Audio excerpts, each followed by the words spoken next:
What's up, warrior?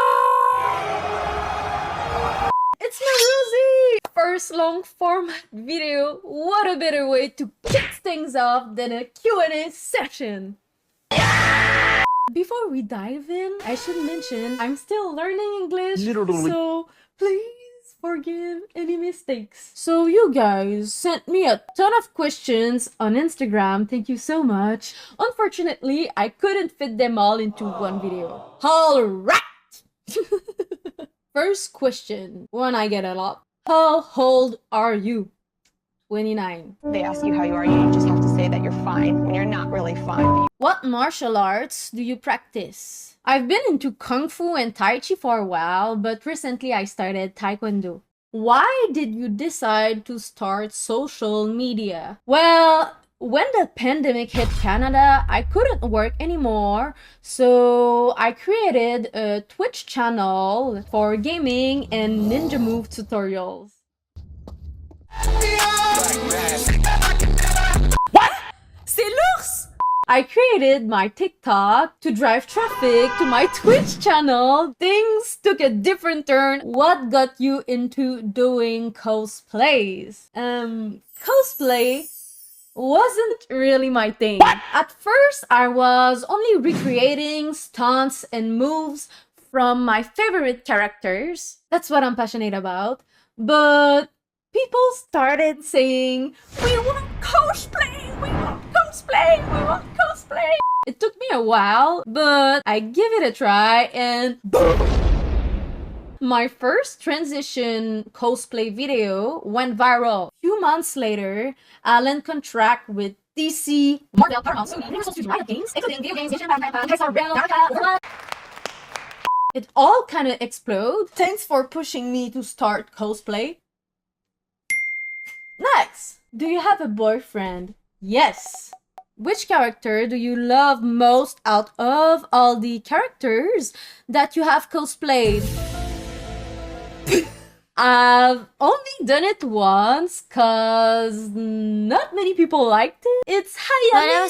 It's Ayane from Dead or Alive, and I know that game has a weird reputation, but it's because of that game that I started martial art. What inspired you to learn Kung Fu, and when and how did you start martial arts? First off, I was 10, almost 11, when I told my parents that I wanted to start martial arts. Specifically, ninjutsu. To be like Ayane! Their life was my life! This right here is my favorite thing, ever. In the history of forever. I think about this every day. My dad couldn't find a ninjutsu school nearby, but he said there was a kung fu school close by. Yeah! So I went to check out a class. The Sifu, who became my Sifu later, was so kind and talented, and I wanted to start like the next day. So he said, "All right, for the kids class." And I look at him, I look at my dad, and I was like, "What?" I was so pissed. My dad explained that I was really motivated and I wouldn't cause any trouble. Finally, he agreed and let me join the adult class. Nice. My mom decided to join too, which was even more motivating. And that's how it all began. Next question. Are you up for collaborations?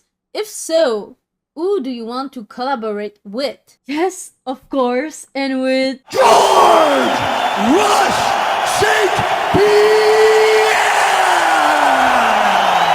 Okay. Since I started martial arts, Georges St. Pierre has been one of my biggest inspirations and motivations. What's funny is that recently I saw on Facebook, like about 15 years ago, I commented on GSP's fan page. Wow!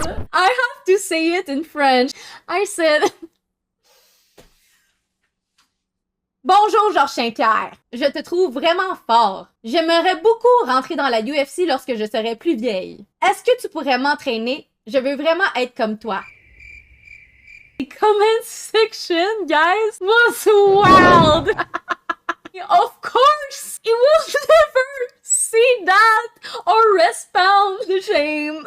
I panic and I delete it. The worst part is that I've run into him several times, but I never been able to talk to him. There's no way he wants to be annoyed by someone who says, "You changed my life. Hi, you're so inspiring. Wanna collab?